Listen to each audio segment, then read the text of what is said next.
Hello my dear students, this is Naveen Jadaun और हम बात कर रहे हैं BSc first year inorganic chemistry. हमारा एक चैप्टर कंप्लीट हो चुका है एटॉमिक स्ट्रक्चर वाला। ठीक है, हमारा जो दूसरा चैप्टर है वो पीरियोडिक प्रॉपर्टी, आवर्ती गुण। इट मीन जो आवर्त सारणी में जो सारे प्रॉपर्टीज डिपेंड होती हैं उनके बारे में इस यूनिट में हम अध्ययन करने वाले हैं। कुछ बच्चे कमेंट करते हैं कि सर ये आप किस यूनिवर्सिटी का पढ़ा रहे हैं। अरे भाई, मैं सारे इंडिया का पढ़ा रहा हूँ। आप अपनी यूनिवर्सिटी का सिलेबस निकालें, फर्स्ट ईयर का इनऑर्गेनिक का टॉपिक देखें और उनको पढ़ें।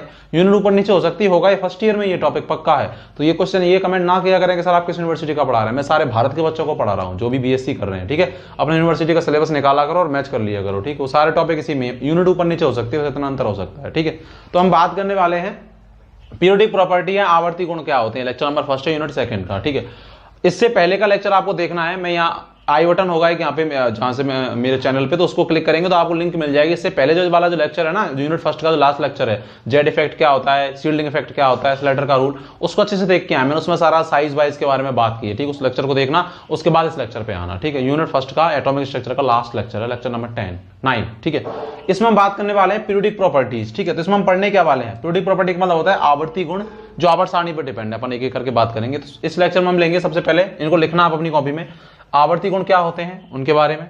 ठीक है, परमाणविक त्रिज्याएं कौन कौन सी हैं उनके बारे में अध्ययन करेंगे। उसके बाद आवर्ती गुण जैसे आयनन विभव क्या है, उसको प्रभावित करने वाले कारक, इसके बारे में अध्ययन करेंगे हम लोग। ठीक है, उसके बाद इलेक्ट्रॉन बंधुता, आयनन विभव का मतलब आयनाइजेशन पोटेंशियल क्या है और उसको फैक्टर ऑफ अफेक्टिंग। क्वेश्चन आता है सीधा का सीधा कि what is the ionization potential या व्हाट इज द आयनन विभव। आयनन विभव क्या है, उसको प्रभावित करने वाले कारकों को बताइए। या इलेक्ट्रॉन बंधुता, इलेक्ट्रॉन एफिनिटी क्या होती है, इसको प्रभावित करने वाले कारकों के बारे में बताइए। विद्युत ऋणता, इलेक्ट्रोनेगेटिविटी क्या होती है, इसको प्रभावित करने वाले कारकों के बारे में बताइए। और उनके निर्धारण की विधियां भी बताइए। ये भी क्वेश्चन आता है। ठीक है, कोई क्वेश्चन रहना नहीं चाहिए। ठीक है, तो इनको लिख लो अपना, जहां आप यूनिट स्टार्ट कर रहे हैं, नोट्स बना रहे हैं। ठीक है, इनको लिख लो, फिर अपन स्टार्ट करते हैं। सबसे पहले बात करेंगे आवर्ती गुण क्या है। उस लेक्चर में हम लेंगे परमाणविक त्रिज्याएं। वीडियो को पॉज करके लिख लो। ठीक है, इनको फिर अपन स्टार्ट कर रहे हैं। इस लेक्चर में बात करूंगा एटॉमिक रेडियस के बारे में और आवर्ती गुण क्या होते हैं ये। ठीक है, देखो सबसे पहले आवर्ती गुण मिटा रहा हूं मैं इसको ना। ठीक है, तो वेरी सिंपल क्वेश्चन, पक्का यहां से किसी भी यूनिवर्सिटी में आप पढ़ रहे हो पक्का क्वेश्चन आता है यहां से। ठीक है, ध्यान रहे पक्का। देखो आवर्ती गुण, पीरियोडिक प्रॉपर्टी, आवर्ती गुण, इंग्लिश में हम बोलते हैं पीरियोडिक प्रॉपर्टी। ठीक है, सबसे पहले हम आवर्त सारणी के बारे में, मैंने पिछले में भी बताया, पिछले लेक्चर में भी, कि जब हम आवर्त सारणी में पीरियोडिक टेबल में लेफ्ट टू राइट जाते हैं, आवर्त सारणी में बाएं से दाएं जाते हैं, तो साइज क्या होता है, साइज का ही रोल है इसमें सारा, साइज रिड्यूस होता है। ठीक है, साइज का होता है, कम होता है। और अगर हम आवर्त सारणी में टॉप टू बॉटम जाते हैं, टॉप टू बॉटम का मतलब ऊपर से नीचे जाते हैं वर्ग में, ये तो ये वाले तो क्या कहलाते हैं, ग्रुप कहलाते हैं, ऊपर से नीचे वाले, इनको वर्ग बोलते हैं। और इनको अपन क्या बोलते हैं, लेफ्ट टू राइट वाली जो सीरीज होती है उनको अपन क्या बोलते हैं, पीरियड बोलते हैं। ठीक है, तो जब हम पीरियड में लेफ्ट टू राइट जाते हैं तो साइज क्या होता है, रिड्यूस होता है, कम होता है। और जब हम ग्रुप में ऊपर से नीचे जाते हैं, ग्रुप हम उन्हीं को बोल रहे हैं जो सीधी लाइन होती है आवर्त सारणी में, तो साइज क्या होता है, बढ़ता है। पिछला लेक्चर आप जाके देखेंगे, लिंक दे दूंगा मैं, आई बटन इधर है राइट साइड में, इधर, उस पर आप देख के आना। ठीक है, साइज क्या होता है, बढ़ता है, कोष की संख्या बढ़ती है, मैं सारा बता चुका हूं। ठीक है, टॉप टू बॉटम ऊपर से नीचे जाते हैं आवर्त सारणी में तो साइज बढ़ता है, और लेफ्ट टू राइट जाते हैं तो साइज क्या होता है, रिड्यूस होता है। अगर मैं पीरियोडिक प्रॉपर्टी के बारे में बात करूं कि डेफिनेशन क्या लिखूं, तो मैं लिखूंगा कि बेगुणधर्म जो पे प्रॉपर्टीज जो आवर्त सारणी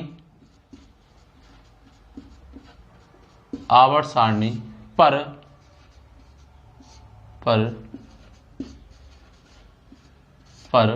निर्भर करते हैं, आवर्त सारणी पर निर्भर करते हैं तथा आकार में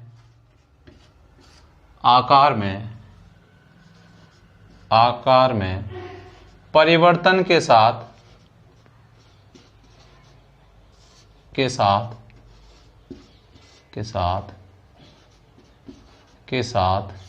परिवर्तित होते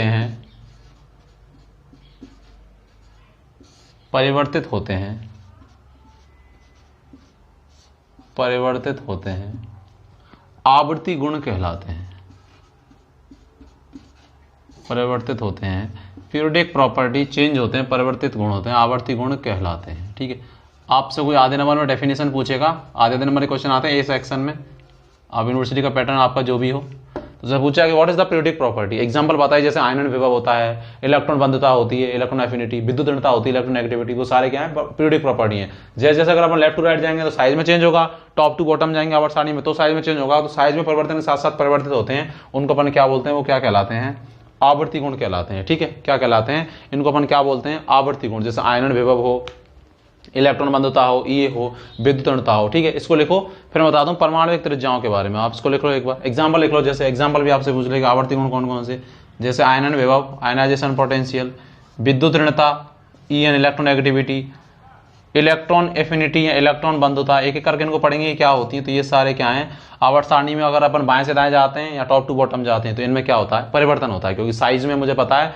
आवर्त सारणी में पीरियोडिक टेबल में लेफ्ट टू राइट जाने पर साइज में चेंज होता है, साइज घटता है, और ऊपर से नीचे जाने पर वर्ग में क्या होता है, साइज बढ़ता है। तो इनमें भी क्या आ जाता है, परिवर्तन आ जाता है। तो आप ये डेफिनेशन इसको यहाँ पे लिख देंगे। ठीक है, पर अपन बात करेंगे परमाणविक त्रिज्याएं क्या है, कितने प्रकार की होती हैं, इसको लिखो आप एक बार।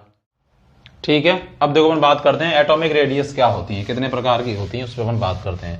हमने बात ये तो की पीरियोडिक प्रॉपर्टी पे, आपको लिखना है कॉपी में, उसके बाद आ जाओ पीरियोडिक प्रॉपर्टी क्या होती हैं, वो परमाणविक त्रिज्याएं क्या होती हैं, एटॉमिक रेडियस।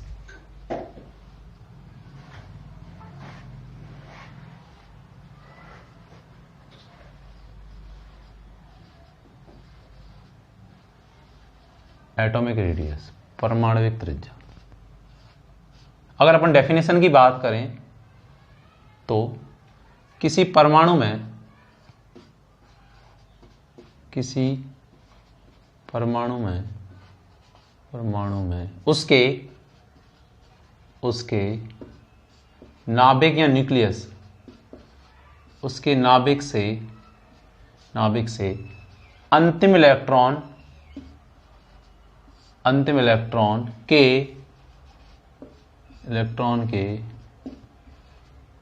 बीच की दूरी परमाणु की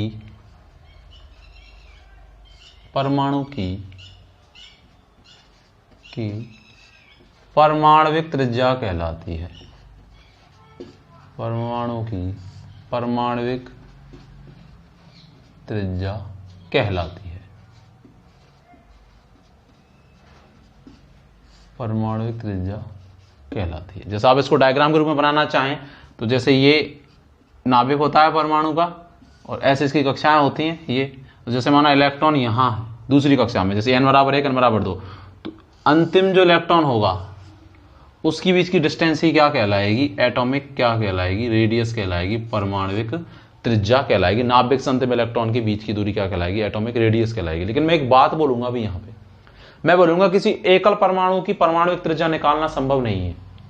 तो आप सोचेंगे ऐसा क्यों बोला, हमने समीकरण पढ़ा था श्रोडिंगर तरंग समीकरण। श्रोडिंगर क्या कहता है कि इलेक्ट्रॉन परमाणु में नाभिक के चारों ओर, लेक्चर नंबर 2 है 3 ऐसा है, यूनिट 1 में एटॉमिक स्ट्रक्चर मैंने बताया था कि इलेक्ट्रॉन नाभिक के चारों ओर परमाणु में तरंग की भांति चक्कर लगाता है। और तरंग की भांति चक्कर लगा रहा था तो कैसे लगा रहा था, मैंने बताया था, जैसे परमाणु की कक्षा तो इलेक्ट्रॉन ऐसे चक्कर लगा रहा था, ऐसे चक्कर लगा रहा था। तो किसी एकल परमाणु की परमाणुक त्रिज्या निकालना संभव नहीं है, क्योंकि किसी एकल परमाणु में इलेक्ट्रॉन की स्थिति को आप बता नहीं सकते कि इलेक्ट्रॉन यहाँ है, जहां इलेक्ट्रॉन लास्ट में घूम रहा होगा तो उसकी स्थिति को आप नहीं बता सकते, क्योंकि जब इलेक्ट्रॉन फिक्स होगा तभी तो बताएंगे। यहाँ तो त्रिज्या जैसे यहाँ आया, ऐसे चलता है तरंग की भांति, तरंग गर्त बनाता हुआ, यहाँ तो त्रिज्या कम हो गई, यहाँ ज्यादा हो गई, यहाँ फिर कम हो गई, यहाँ ज्यादा हो गई। इसका मतलब क्योंकि इलेक्ट्रॉन नाभिक के चारों ओर चक्कर लगा रहा है तरंग की भांति, तरंग और गर्त बनाता हुआ, कभी ऊपर कभी नीचे, तो इलेक्ट्रॉन की स्थिति निश्चित नहीं है। इसीलिए किसी एकल परमाणु के परमाणुविक त्रिज्या ज्ञात नहीं कर सकते। क्यों? क्योंकि उसमें इलेक्ट्रॉन की स्थिति क्या नहीं होती, निश्चित नहीं होती है। ठीक है, तो इसको अपन लिखने वाले हैं कैसे, किसी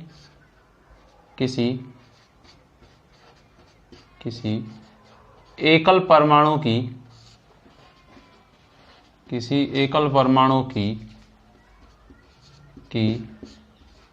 परमाणविक त्रिज्या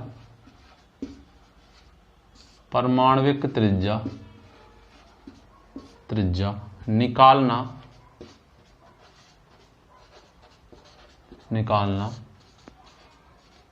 संभव नहीं है,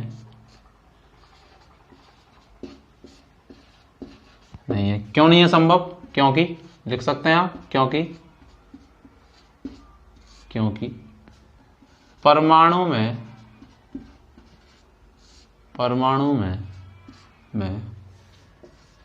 इलेक्ट्रॉन की स्थिति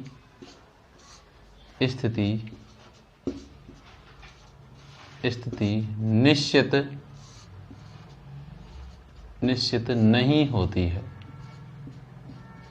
स्थिति निश्चित नहीं होती है। क्यों? क्योंकि इस एकल परमाणु में इलेक्ट्रॉन का चक्कर लगा रहा है, सरंग गर्त बनाता हुआ है, तो कभी वो पास आ रहा है, कभी दूर जा रहा है, कभी पास आ रहा है, कभी दूर जा रहा है। तो मैं बता नहीं सकता कि इलेक्ट्रॉन की स्थिति निश्चित कहाँ है। जब तक स्थिति निश्चित नहीं होगी, एक जगह नहीं होगा, तब तक अपन डिस्टेंस उसकी एग्जैक्ट नहीं बता सकते। उस रेडियस को ही तो अपन क्या बोल रहे हैं? एटॉमिक रेडियस बोल रहे हैं। तो फिर अपन कैसे बताएंगे? आप सोचे उस बात को, तो फिर अपन कैसे बताएंगे भाई एटॉमिक रेडियस?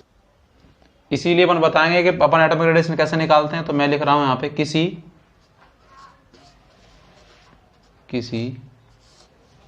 द्विपरमाणविक अणु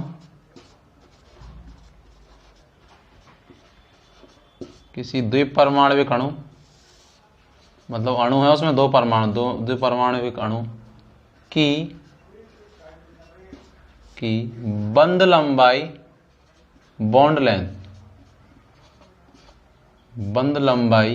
का आधा मान, बंध लंबाई का आधा मान एटम की या परमाणु की एटॉमिक रेडियस या परमाणविक त्रिज्या, एटम की एटॉमिक रेडियस या परमाणविक त्रिज्या, आप हिंदी वाले हिंदी में लिख सकते हैं, इंग्लिश वाले इंग्लिश में, एटॉमिक रेडियस को प्रदर्शित करता है। एटॉमिक रेडियस को प्रदर्शित करता है। ऐसा क्यों हुआ कि भैया एकल परमाणु भी तो निकाल नहीं सकते क्योंकि उसमें इलेक्ट्रॉन की स्थिति निश्चित नहीं है। लेकिन जब अगर दो परमाणु मिल गए तो दो परमाणु कब मिलते हैं? मेरी बात सुनो। जैसे एक परमाणु ये है और एक परमाणु ये है, तो दो परमाणु मिलेंगे तो कोई ना कोई बंध बनेगा, तभी मिलेंगे। तो बंध बनेगा तो इलेक्ट्रॉन उस बंध में आ गए, उसका मतलब इलेक्ट्रॉन अब क्या हो गए? निश्चित हो गए।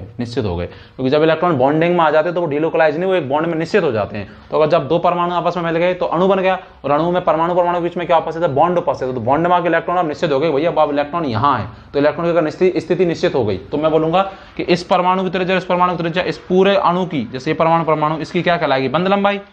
और इसको अगर मैं आधा कर दूं तो इसकी क्या कहलाएगी? एक परमाणु की परमाणु त्रिज्या कहलाएगी। इसको अगर अच्छे से मैं बनाऊं, मैं क्या बोल रहा हूं कि अणु में भैया अपन परमाणु त्रिज्या क्यों निकाल सकते हैं? क्योंकि अणु कब बना? जब दो परमाणु आपस में मिले। जब दो परमाणु आपस में मिले तो कब मिले? तो उनके बीच में क्या बना? बंध बना। तो बंध एक्चुअल में किन के मध्य में बनता है? परमाणुओं के मध्य में, इलेक्ट्रॉनों के मध्य में। एक बंध में दो इलेक्ट्रॉन भाग लेते हैं, एक का एक और एक का दूसरा।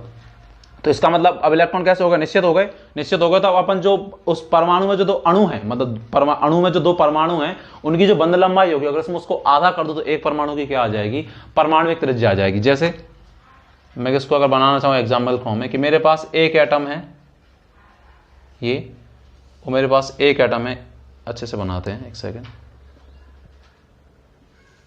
एक एटम है ये माना मेरे पास ए एटम है और ये मेरे पास बी एटम है। तो मैं क्या बोलूंगा कि एक अणु है और इनके नाविकों की जो बीच की दूरी है वो इसकी क्या कहलाएगी? दिख रहा है क्या आपको? इसकी क्या कहलाएगी? बॉन्ड लेंथ कहलाएगी, बंध लंबाई। इनकी क्या कहलाएगी? बंध लंबाई कहलाएगी, बॉन्ड लेंथ। ठीक है, आपको दिख रहा है, बॉन्ड लेंथ कहलाएगी, बंध लंबाई, हिंदी में लिख लो। और अगर मैं इसको आधा कर दूं, तो वो एक परमाणु की क्या आ जाएगी? परमाणु ए की क्या आ जाएगी? रेडियस। और ये परमाणु बी की क्या आ जाएगी? रेडियस। तो किसी अणु की जो बंध लंबाई है उसका आधा मान एक परमाणु की परमाणुविक त्रिज्या को क्या करता है? प्रदर्शित करता है। इसका मतलब मैं किसी एक परमाणु की अगर एटॉमिक रेडियस निकालूंगा, परमाणुविक त्रिज्या, एटॉमिक रेडियस, तो वो किसके बराबर होगी? जो इस पूरे अणु की जो बॉन्ड लेंथ है, बंध लंबाई है, बॉन्ड लेंथ है, उसमें कितने का भाग दे देंगे? 2 का। उसका आधा मान क्या कहलाएगा? उसका एक परमाणु की परमाणुविक त्रिज्या। ऐसा क्यों हुआ कि अपन अणु में ही क्यों निकाल पाए? क्यों? क्योंकि अणु में आके जो इलेक्ट्रॉन चक्कर कर रहे थे अब वो एक बॉन्ड में आके क्या हो गए? निश्चित हो गए। ठीक है, तो अणु की जो अणु में एक परमाणु का नाभिक और दूसरा परमाणु का नाभिक, जो उसका न्यूक्लियस, उन दोनों के बीच की डिस्टेंस तो क्या कहलाएगी? उस अणु की बॉन्ड लेंथ कहलाएगी। और अगर उसमें बॉन्ड लेंथ को आधा कर दूं तो वो एक परमाणु की क्या आ जाएगी? परमाणुविक त्रिज्या आ जाएगी। ठीक है, आप इसको लिखो, फिर अपन बात करते हैं टाइप ऑफ एटॉमिक रेडियस कौन कौन सी होती है। ठीक है, अपन उसके बारे में बात करने वाले हैं। लिखो इसको पहले, सबसे पहले लिख लिया आपने ये। ठीक है, मैंने यहाँ एग्जांपल लिख लो, जैसे परमाणुविक त्रिज्या कौन कौन सी होती है, जैसे सहसंयोजक त्रिज्या, कोवेलेंट रेडियस, आयनिक त्रिज्या, आयनिक रेडियस, धात्विक त्रिज्या, मेटालिक रेडियस, एक होती है बंडलवाल त्रिज्या। इसको नीचे लिख लो, नहीं आप एग्जांपल डाल के यहाँ। ठीक है, मैंने यहाँ लिख दिया है, तो आप इसको नीचे लिख लो, है ना, मैंने इसी में ऐड कर दिया कि सहसंयोजक त्रिज्या एक अपन बात करेंगे सहसंयोजक त्रिज्या क्या होती है, आयनिक क्या होती है, धात्विक क्या होती है, बंडलवाल त्रिज्याएं क्या होती है। ठीक है, इनको अच्छा तो आप नीचे लिख लो एग्जाम्पल डाल के। सबसे पहले अपन बात करेंगे सहसंयोजक त्रिज्या के बारे में कि सहसंयोजक त्रिज्याएं क्या होती हैं। ठीक है, अपन इसके बारे में सबसे पहले बात करेंगे। कोवेलेंट रेडियस, ठीक है, ये आपने लिख लिया होगा I hope. Type of atomic radius, आपसे पूछे परमाणुविक त्रिज्या क्या है, इनके प्रकारों की व्याख्या कीजिए, explanation of type of atomic radius. ठीक है, तो देखो सबसे पहले अपन बात करेंगे कोवेलेंट रेडियस की। सबसे पहले अपन बात कर रहे हैं पहला टाइप परमाणुविक त्रिज्या का, एटॉमिक रेडियस का। कोवेलेंट रेडियस या सहसंयोजक त्रिज्या, कोवेलेंट रेडियस हिंदी मीडियम वाले हिंदी में लिख लेंगे, सहसंयोजक त्रिज्या। कोवेलेंट रेडियस क्या होती है, देखो किसी चीज में जो चीज पाई जाती है उसी का आधार पर नाम होता है। तो कोवेलेंट रेडियस या सहसंयोजक त्रिज्याएं किन में पाई जाएंगी, ये किन में पाई जाएंगी, सहसंयोजक यौगिकों में। किन में पाई जाएंगी, ये सहसंयोजक यौगिकों में पाई जाएंगी, किन में पाई जाएंगी। ठीक है, ये किन में पाई जाती हैं, ये सहसंयोजक यौगिकों में, यौगिकों में पाई जाती हैं। किन में पाई जाती हैं, सहसंयोजक यौगिकों में। मुझे पता है कि सहसंयोजक बंध कोवेलेंट बॉन्ड अपन आगे भी पढ़ेंगे, अधातुओं में पाया जाता है, अधातुओं में पाया जाता है जिनकी विद्युत ऋणता लगभग समान होती है। जैसे Cl है और Cl है, इनके बीच में जो बॉन्ड होगा वो कैसा होगा, सहसंयोजक बंध होगा। सहसंयोजक बंध वो होता है जिसमें दोनों इलेक्ट्रॉनों पर, दोनों परमाणुओं का समान अधिकार होता है, समान रूप से शेयर होते हैं। ठीक है, तो आयनिक होता है जैसे NaCl, तो Na प्लस और Cl माइनस, तो Na ने अपना इलेक्ट्रॉन Cl को दे दिया, तो वो तो होता है आयनिक बॉन्ड। सहसंयोजक जब दोनों की विद्युत ऋणताएं, अभी अपन आगे बात करेंगे विद्युत ऋणताएं क्या होती हैं। ठीक है, जब दोनों समान रूप से इलेक्ट्रॉन साझा करते हैं तो वो क्या कहलाता है, सहसंयोजक बंध। और ये अधातुओं के मध्य में पाया जाता है, क्लोरीन भी अधातु है और Cl भी, यहाँ पे भी Cl, दोनों कैसे होते हैं, अधातु होते हैं। अधातुओं के मध्य में जो बंध पाए जाते हैं वो सहसंयोजक बंध पाए जाते हैं। ठीक है, तो मैं बोल सकता हूँ कि ये अधातुओं में पाई जाती हैं। ठीक है, क्योंकि सहसंयोजक बंध किन में पाया जाता है, नॉन मेटल्स में, ये अधातुओं में। आपके दिमाग में एक क्वेश्चन आ रहा होगा, सर अधातु, धातु, मेटल, नॉन मेटल डिसाइड कैसे करते हैं। ठीक है, तो मैं एक लेक्चर इस पर रिकॉर्ड कर दूंगा अच्छे से आपको समझाने के लिए। ठीक है, ये अधातुओं में पाई जाती हैं। क्यों, क्योंकि सहसंयोजक बंध किन में पाया जाता है, अधातु में पाया जाता है। पी ब्लॉक के जो ज्यादातर एलिमेंट हैं वो सारे नॉन मेटल हैं। ठीक है, पी ब्लॉक इधर आता है, उनमें ज्यादातर एलिमेंट है वो सब नॉन मेटल होते हैं, अधातुएं होते हैं। ठीक है, अधातु में पाई जाती है। अच्छा, इसकी डेफिनेशन क्या होगी, तो देखो किसी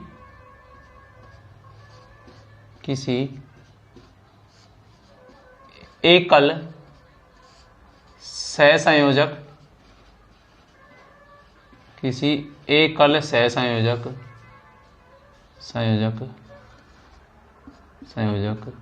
बंध से, एकल सहसंयोजक बंध से बंधित, हमारा जो अगला यूनिट है वो कोवेलेंट बॉन्ड पे ही है, सहसंयोजक बंध पे पूरी यूनिट है। ठीक है, तो उसके बारे में अच्छे से अपन बात करेंगे। ठीक है, किसी एकल सहसंयोजक बंध से बंधित दो परमाणुओं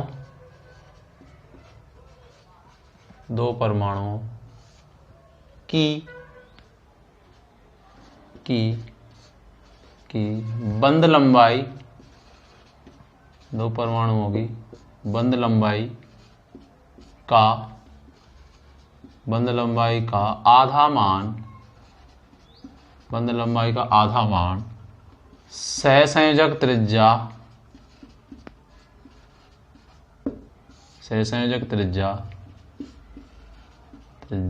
को दर्शाता है। सहसंयोजक त्रिज्या को दर्शाता है।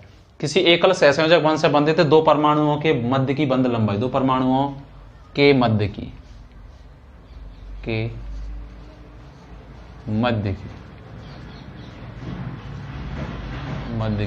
बंध लंबाई का आधा मान सहसंयोजक त्रिज्या को दर्शाता है। जैसे एग्जांपल लिखूं मैं, कि मेरे पास Cl2 अणु है। Cl2 अणु का मतलब क्या है कि Cl है और Cl है, एकल बंध से जुड़े हुए हैं, ठीक है। और Cl ये भी नॉन मेटल होती है, क्लोरीन भी, और ये भी अधातु होती है। और अधातुओं के बंध में जो बंध पाए जाते हैं वो कैसे होते हैं, कोवेलेंट बॉन्ड या सहसंयोजक बंध, ठीक है। तो मैं क्या बोलूँगा, इसकी मेरे को बंध लंबाई दे रखी है 1.98 एंगस्ट्रॉम, ठीक है, ये दे रखी है मुझे। तो मुझे एक Cl की क्या निकालनी है, सहसंयोजक त्रिज्या। एक Cl की मुझे क्या निकालनी है, कोवेलेंट रेडियस निकालनी है। तो क्या करूँगा मैं, क्या करूँगा कि जो सहसंयोजक बंध की जो बंध लंबाई है एकल सहसंयोजक बंध से, उसमें कितने का भाग दे दूंगा मैं, 2 का, उसका आधा मान, ठीक है, आधा मान। इसका मतलब एक Cl की सहसंयोजक त्रिज्या कितनी आ जाएगी, 1.98 में कितने का भाग दे दोगे आप, 2 का। तो ठीक है, कितनी आ जाएगी, 0.99, ठीक है। ये अंगस्ट्रम में होती है तो ये भी कितनी आ जाएगी, अंगस्ट्रम में आ जाएगी, ठीक है। तो ये हो गई सहसंयोजक त्रिज्या का एग्जाम्पल। हम इसमें एक बात और करते हैं कि सहसंयोजक त्रिज्याएं एकल बंध की सबसे ज्यादा, द्विबंध की और कम, त्रिबंध की एक कम। जैसे मैं क्या बोल रहा हूं, सहसंयोजक त्रिज्याओं का क्रम, ये तो सहसंयोजक त्रिज्या की डेफिनेशन हो गई, इतना सफिशिएंट होगा, लेकिन फिर भी सहसंयोजक त्रिज्या का क्रम,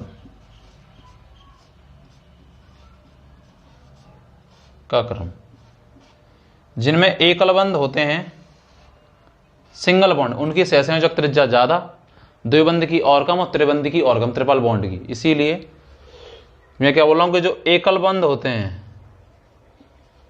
जिनमें केवल परमाणु के बंध में एक सहसंयोजक बंध होता है, उनकी सहसंयोजक त्रिज्या सबसे ज्यादा, उसके बाद डबल बॉन्ड या हिंदी में बोले तो द्विबंध, और उसके बाद में त्रिबंध या बोले तो ट्रिपल बॉन्ड।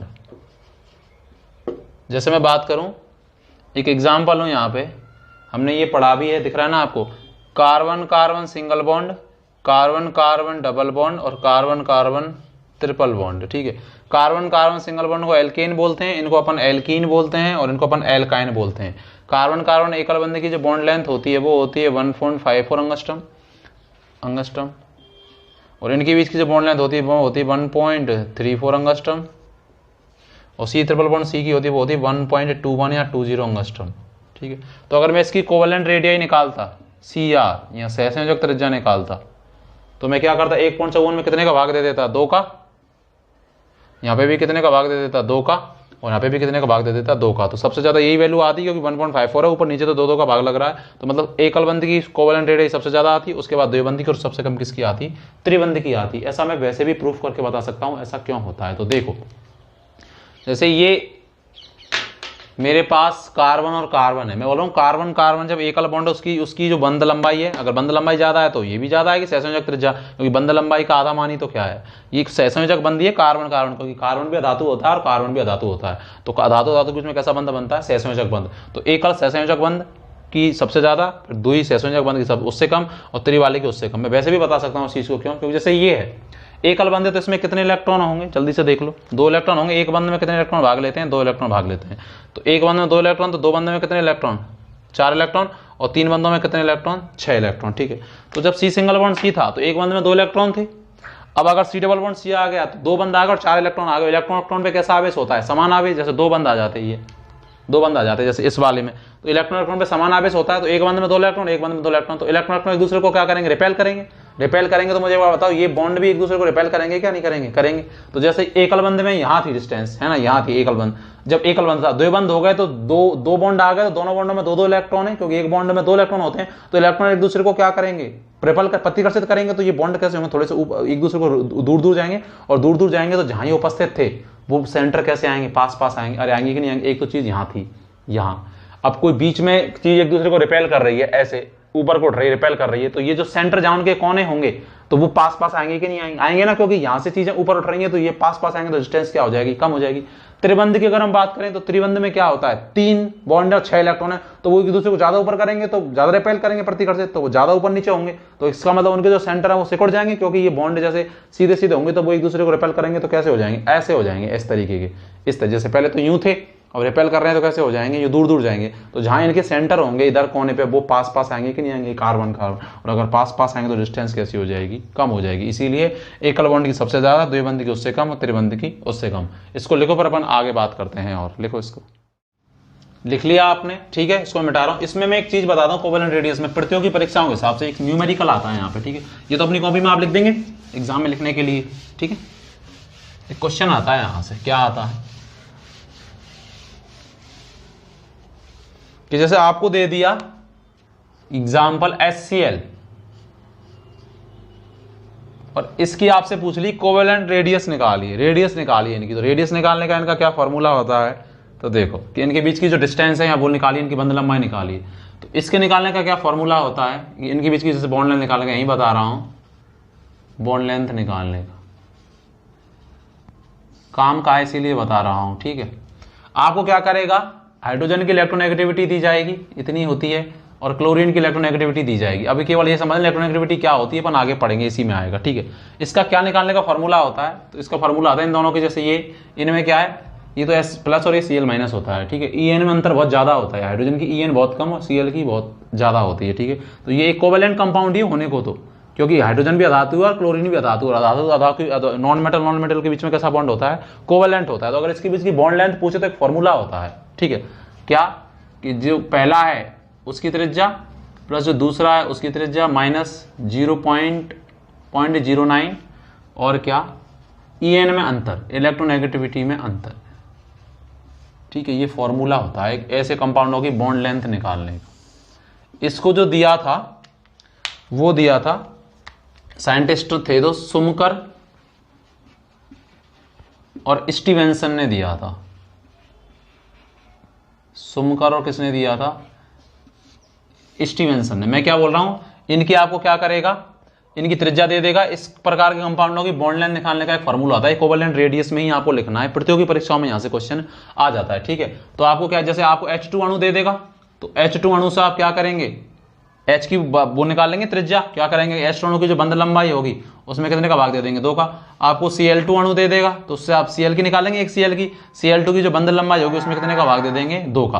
और दोनों की आपको इलेक्ट्रोनेगेटिविटी दी हुई होगी, विद्युत ऋणता, अपन आगे बात करेंगे क्या होती है। एक्चुअल में आकर्षण की क्षमता होती है, इलेक्ट्रॉनों का आकर्षण की क्षमता। तो उन दोनों की जो इनकी जो विद्युत ऋणता दी रखी होगी उसका अंतर आपको यहाँ लिखना है। और एक ही त्रिज्या, जैसे H है तो H की त्रिज्या, Cl तो Cl की त्रिज्या, तो यहाँ से क्या आ जाती है, इनकी क्या आ जाती है, बंध लंबाई आ जाती है। एक फॉर्मूला और दिया था, एक साइंटिस्ट था पीटरसन नाम का, पीटरसन नाम का। ये कॉपी में लिखना जरूर है ना, जब आप कभी आगे तैयारी करेंगे तो हमारी कॉपी, आप मेरी कॉपी जो मैं आपको पढ़ा रहा हूं बड़े काम आएगी, ठीक है। तो यहाँ न्यूमेरिकल आ जाता है कि बॉन्ड लेंथ निकालिए।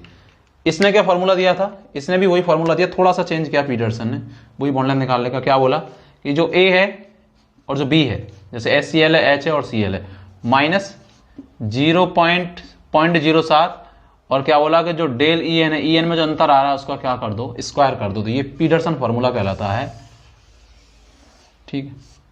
ये कोवेलेंट कंपाउंड ही होने को तो इसकी बंध लंबाई इन दो सूत्रों से निकाल सकते हैं। ये तो पीटरसन का फॉर्मूला है और ये बहुत बार पूछा हुआ है, लेब असिस्टेंट वगैरह के एग्जाम होते हैं ना, उनमें भी पूछ लेता है। जैसे 12th पास करके आप देते हैं तो वहां पे भी आ जाता है क्वेश्चन, तो आपको आना चाहिए, ठीक है।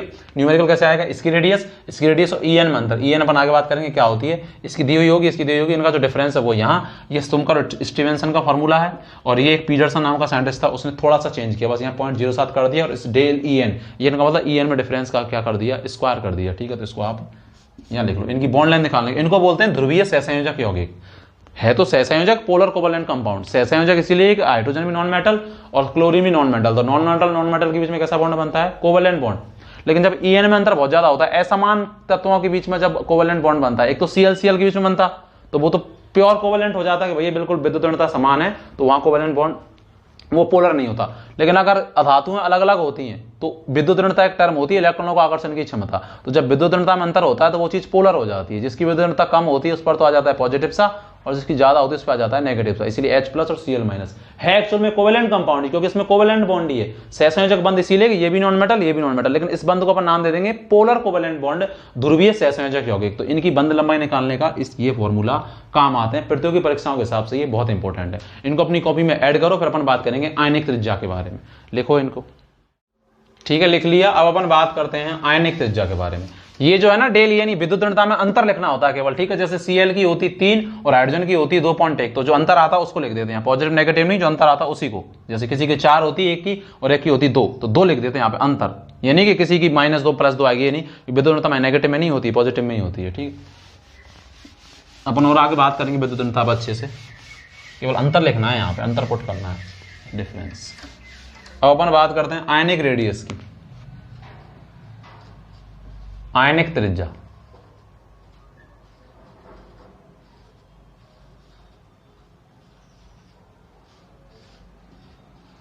आयनिक त्रिज्या, इसमें पहली लाइन में लिख रहा हूं कि इसका परिकलन,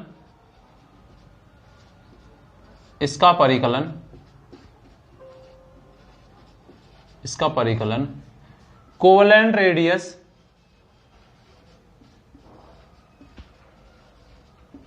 कोवेलेंट रेडियस की भांति,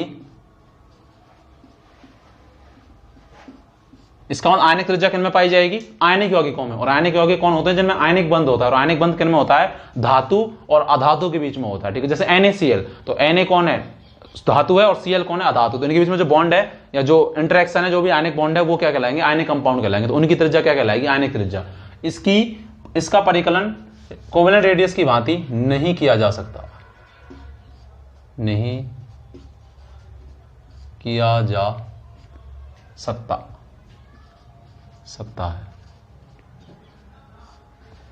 है। क्यों नहीं किया जा सकता,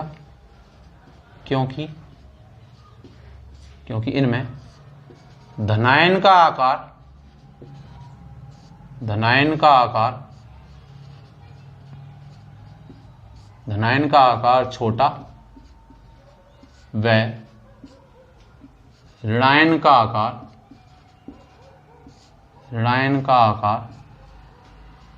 आकार बड़ा होता है।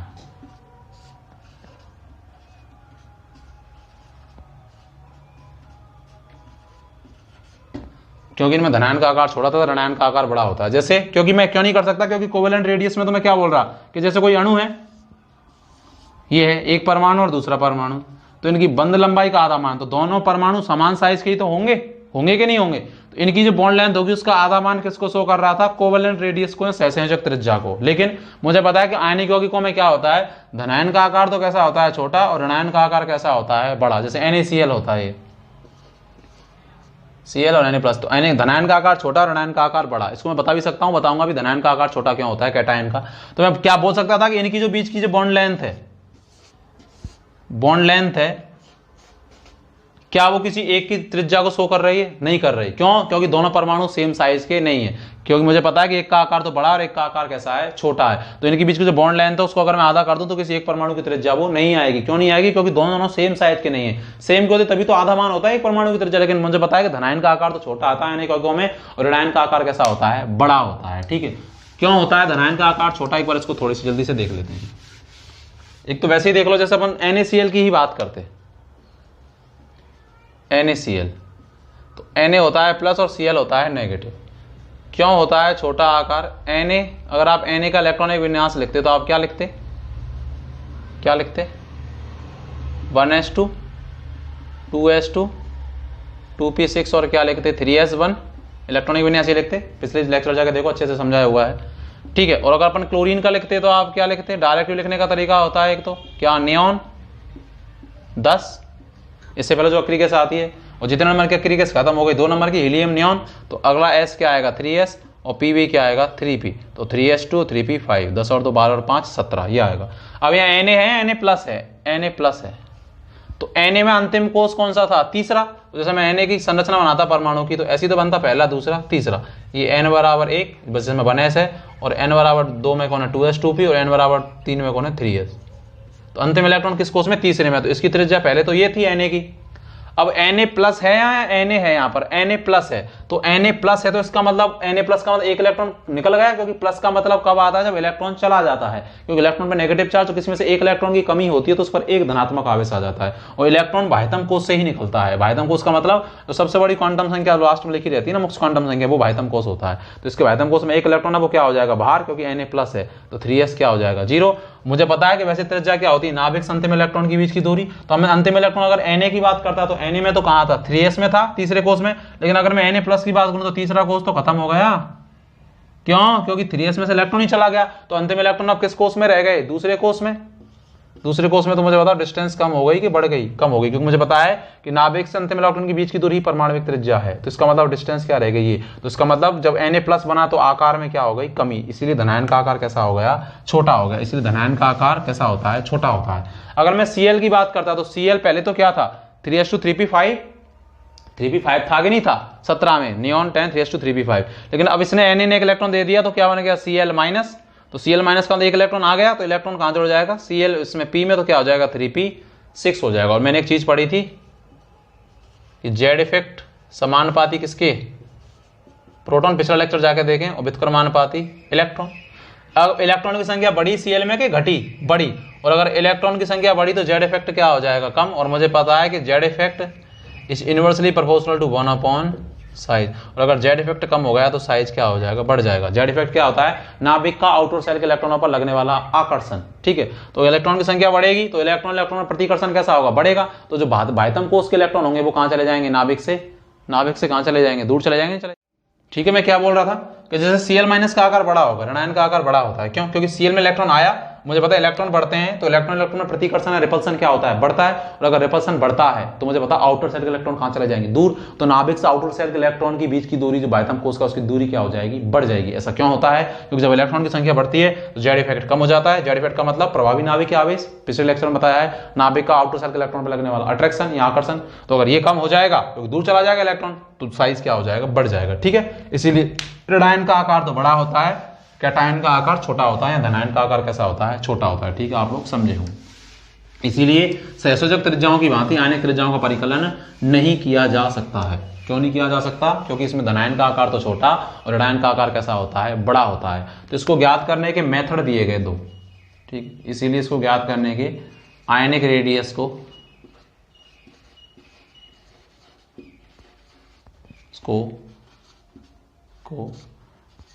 ज्ञात करने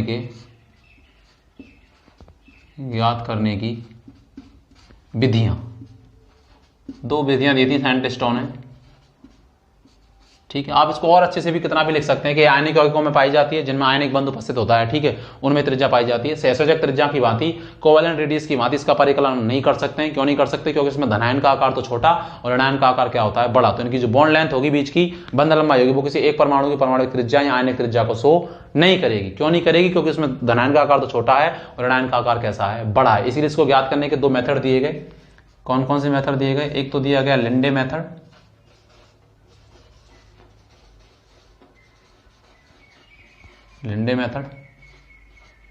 और एक दिया गया था पॉलिंग मेथड। मैं इनको शॉर्ट में बता रहा हूं, आप लैंग्वेज खुद लिख लेंगे, मैं बोल दूंगा, है ना।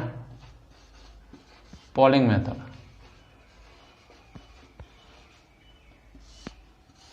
एक तो क्या दिया गया लिंडे मेथड और एक क्या दिया गया पॉलिंग मेथड। लिंडे ने क्या किया, एक कंपाउंड लिया LiI, ठीक। LiI क्या है, एक आयनिक कंपाउंड होता है, Li प्लस और I माइनस। इसकी संरचना कुछ ऐसी होती है, ठीक है, बीच में Li का आकार थोड़ा छोटा कोई प्लस है, और ये ऐसे LiI बहुत सारे, जैसे NaCl होता है ऐसे ना, उसमें एक NaCl नमक है, उसमें बहुत सारे Na और बहुत सारे क्या है Cl हैं, तो ये I तो नेगेटिव है बहुत सारे और Li क्या है, पॉजिटिव है। इस तरह की संरचना होती है, ठीक है। ये तो आयोडाइड आयन होते हैं, आयनिक कंपाउंड में बहुत सारे धनायन और बहुत सारे ऋणायन होते हैं, और बीच में कौन है, Li आयन है। तो लिंडे ने क्या किया, स्पेक्ट्रोस्कोपी मेथड द्वारा, एक्स किरण विवर्तन द्वारा आयोडाइड आयन की क्या किया, परमाणुक त्रिज्या का परिकलन किया, आयनिक त्रिज्या का। उसने I2 की बंध लंबाई निकाली, I2 अणु की बंध लंबाई निकाली। I2 अणु की जो बंध लंबाई आई वो आई थी 4.26 अंगस्ट्रम। तो एक आयोडाइड आयन की अपन क्या निकाल सकते हैं, आयनिक त्रिज्या, यहां से क्या आ जाएगी 2.13 अंगस्ट्रम।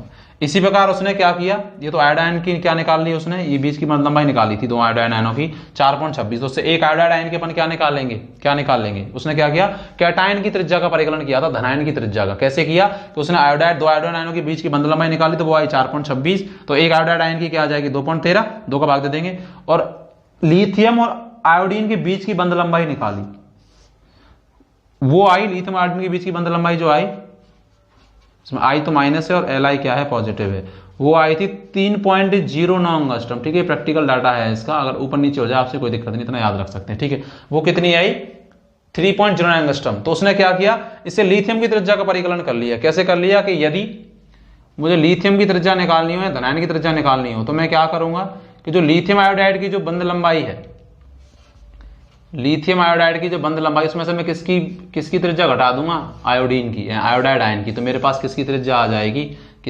लिथियम कैटायन की क्या आ जाएगी, त्रिज्या आ जाएगी। ठीक है, या धनायन की त्रिज्या आ जाएगी। तो कितनी आएगी वो, LII की कितनी दे रखी है 3.09। ठीक है, और एक आयोडाइड आयन की कितनी, क्योंकि I2 की बंध लंबाई कितनी निकाली थी उसने एक्स किरण विवर्तन प्रयोग द्वारा 4.26, तो एक आयोडाइड की क्या आ जाएगी, इसका आधा, ये आयोडाइड है, आयोडाइड और बीच में कौन है, ये लिथियम है। ठीक, लिथियम है। तो अगर ये तो आयोडाइड आयन की आ गई, तो अगर मैं आयोडाइड आयन की घटा दूं, LII में से घटा दूं, तो मेरे पास Li की क्या आ जाएगी, आयनिक त्रिज्या आ जाएगी, धनायन की क्या आ जाएगी, आयनिक त्रिज्या। है तो ये परमाणुविक त्रिज्या ही, लेकिन परमाणु के रूप में नहीं है, Li आयन के रूप में, किसी पर धनात्मक आवेश ऋणात्मक आवेश होता है तो वो आयन होता है, तो लिथियम यहाँ आयन है। तो मैं क्या करूंगा, जो LII की जो बंध लंबाई उसमें से आयोडाइड आयन की त्रिज्या घटा दूंगा, तो कितनी आ जाएगी 2.13 घटा दूंगा, तो ये जो भी आएगी वैल्यू आपको 0.9897 के समथिंग आएगी। ठीक है, तो ये इसका क्या हो जाएगा जवाब, ये किसकी आई है, लिथियम आयन की। धनायन की त्रिज्या ऐसे निकाल सकते हैं लिंडे मेथड से। तो अपन इस लैंग्वेज में कैसे लिखेंगे कि लिंडे नामक वैज्ञानिक ने एक एग्जाम्पल लिया, एक उदाहरण LII लिथियम आयोडाइड की सहायता से लिथियम आयन की या धनायन की आयनिक त्रिज्या का परिकलन किया, जिसमें उसने एक्स किरण विवर्तन प्रयोग द्वारा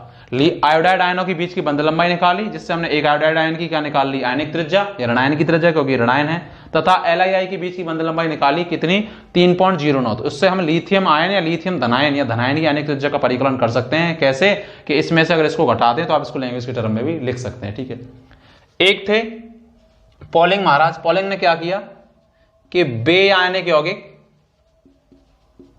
ये क्वेश्चन पूछा जाता है, बे आयनिक यौगिक जो सम इलेक्ट्रॉनिक होते हैं,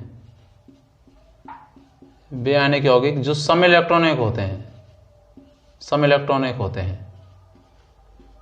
हैं, उनकी त्रिज्या का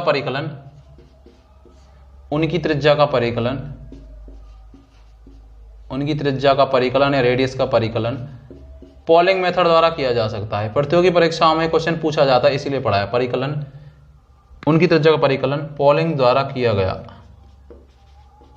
पॉलिंग द्वारा, केवल एग्जाम्पल लिख देना है हमको, द्वारा किया जा सकता है या किया जा सकता है, जो कैसे होते हैं आपस में सम इलेक्ट्रॉनिक होते हैं। सम इलेक्ट्रॉनिक का मतलब जिसमें धनायन और ऋणायन दोनों के पास कैसे इलेक्ट्रॉन हो, समान इलेक्ट्रॉन हो। जैसा आपको दिख रहा है क्या, ये तो अलग हो गया। ठीक है, ये लेंदे मैटर है, लैंग्वेज भी मैंने बता दिया आपको कैसे लिखनी है, और ये थोड़ा न्यूमेरिकल टाइप का भी लिख देना है। ठीक है, लेंदे भी पूछा जाता है आयनिक त्रिज्या क्या होती है, इसके निर्धारण की विधियां लिखी है। ठीक है, तो आप दोनों विधि लिख देंगे, लिंडे मेथड और पॉलिंग मेथड। ठीक है, जैसे AgC, जैसे मैं लिखा मैंने KCl,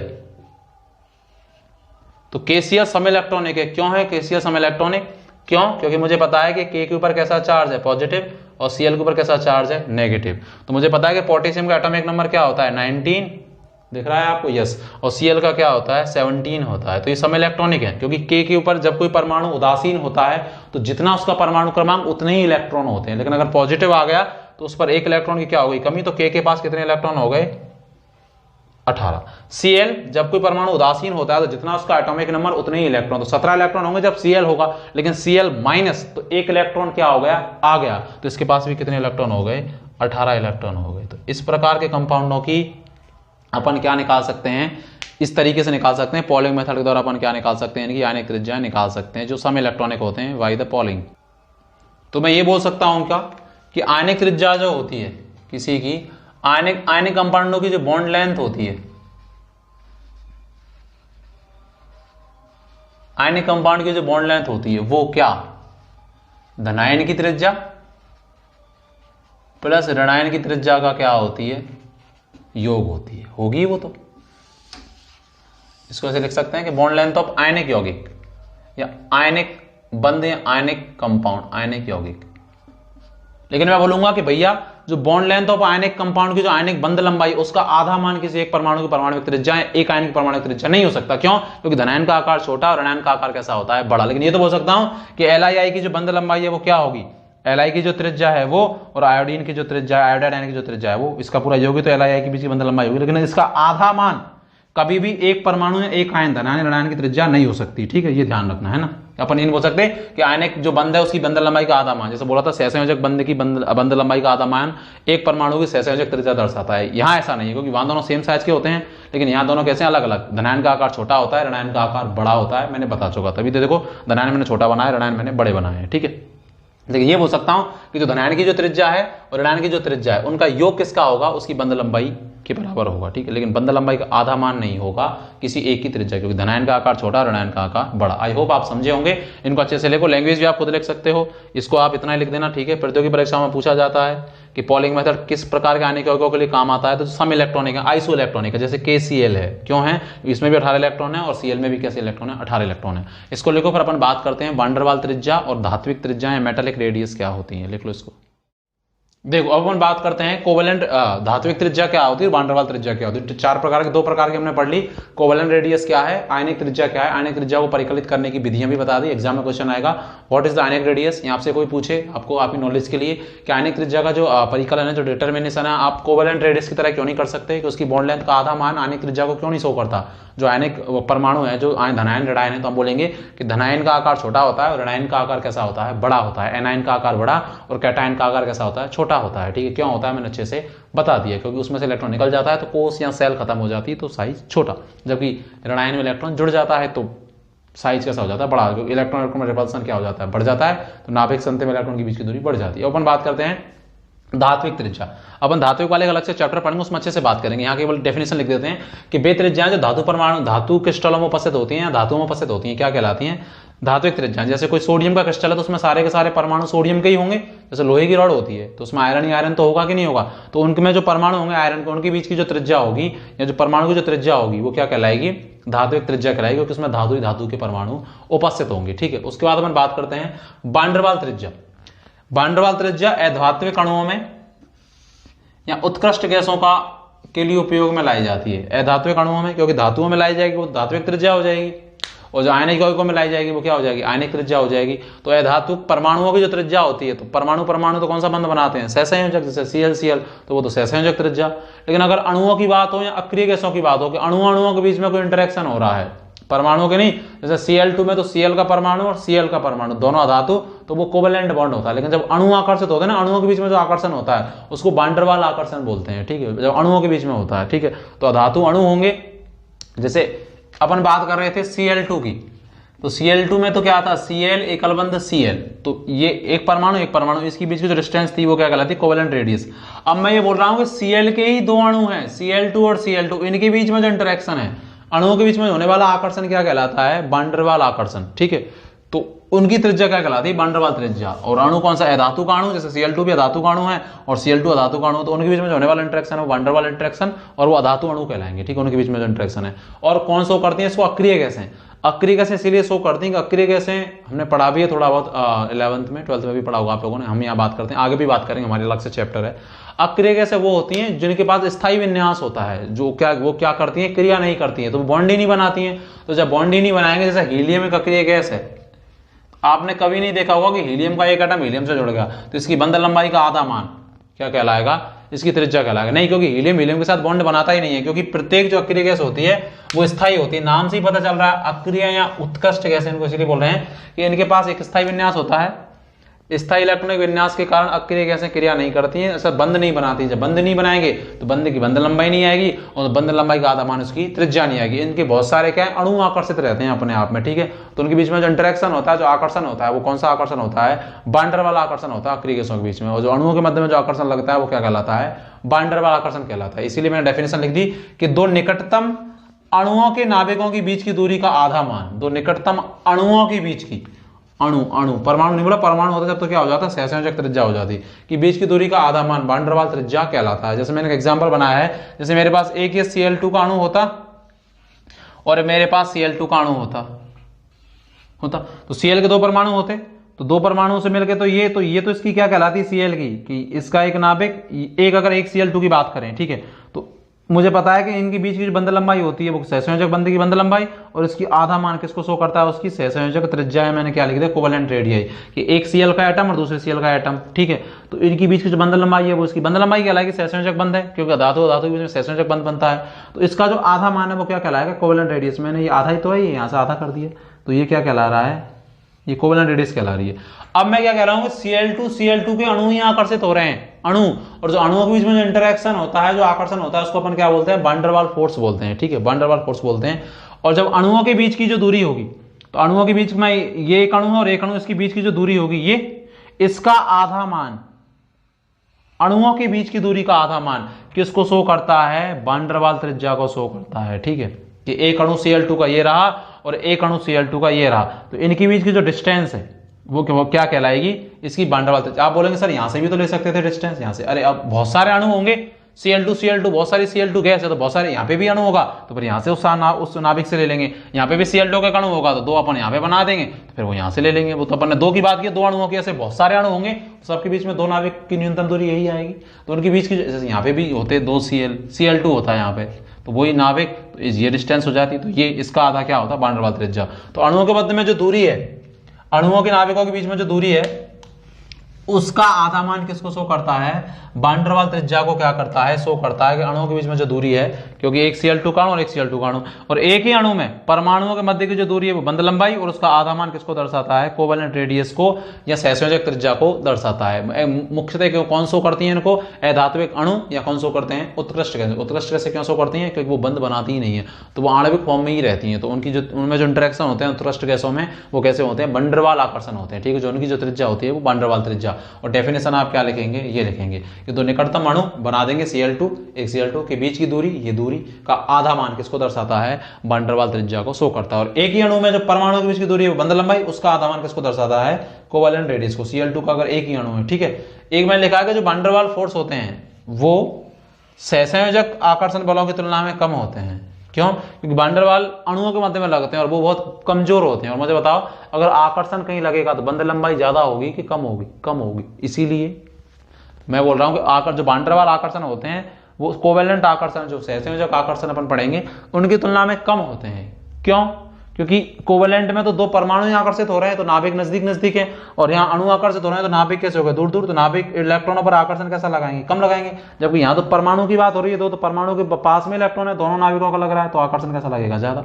तो वान डेर वाल फोर्स अगर कम है कोवेलेंट फोर्स की तुलना में, तो वान डेर वाल त्रिज्या कैसी होगी, ज्यादा, क्योंकि जहां आकर्षण ज्यादा होता है, तो आकर्षण कौन ज्यादा है, कोवेलेंट वाला सहसंयोजक वाला है, वान डेर वाल वाला सहसंयोजक। तो अगर आकर्षण ज्यादा है तो बंध लंबाई कैसी हो जाएगी, कम, तो त्रिज्या भी कैसी आएगी, कम। और जिनमें आकर्षण कम है तो चीजें दूर दूर है, और अगर दूर दूर है तो बीच की दूरी ज्यादा, तो उनकी त्रिज्या भी कैसी आएगी, ज्यादा आएगी। इसीलिए कौन सी त्रिज्या ज्यादा होती है, वान डेर वाल त्रिज्या ज्यादा होती है कोवेलेंट त्रिज्या से। उनमें रिलेशन होता है कि वान डेर वाल त्रिज्या इज बराबर 2 × कोवेलेंट रेडियस, ठीक है, कोवेलेंट रेडियस का दोगुना किसको शो करता है, वान डेर वाल त्रिज्या को शो करता है, ठीक है। ये रिलेशन आप याद रख सकते हैं और इसको आप यहाँ पे लिख भी सकते हैं, ठीक है। तो मैंने 4 प्रकार की त्रिज्याएं बता दी हैं, बिल्कुल सारा एक्सप्लेन करके, उत्कृष्ट गैसों में पाई जाती है, क्यों पाई जाती है, रीजन भी लिखा है। इसमें अपन एक ही जैसे दो अणु है तो उसमें अपन वान डेर वाल त्रिज्या को भी दिखा देंगे, कोवेलेंट को भी दिखा देंगे, ठीक है। आई होप आपको ये लेक्चर बहुत बेहतर लगा होगा। इसमें हमने आवर्ती गुणों की बात की, क्या डेफिनेशन है, और एटॉमिक रेडियस क्या होती है, सहसंयोजक की बात की सबसे पहले, उसके बाद आयनिक त्रिज्या का परिकलन हम नहीं कर सकते, क्योंकि उसमें धनायन का आकार छोटा और ऋणायन का आकार बड़ा होता है। इसीलिए उसको निकालने के दो मेथड है, एक तो लिंडे मेथड और एक पॉलिंग। एग्जाम में पूछा जाता है कि आयनिक त्रिज्या का परिकलन करने की विधियां बताइए, यहाँ को लिखिए। और अपन एक बात की धात्विक त्रिज्या और एक वान डेर वाल त्रिज्या, ठीक है। तो अच्छे से इनको पढ़िए, फिर मिलते हैं अगले लेक्चर में, ठीक है। जब तक के लिए खुश रहिए, जय हिंद, जय भारत, बाय बाय।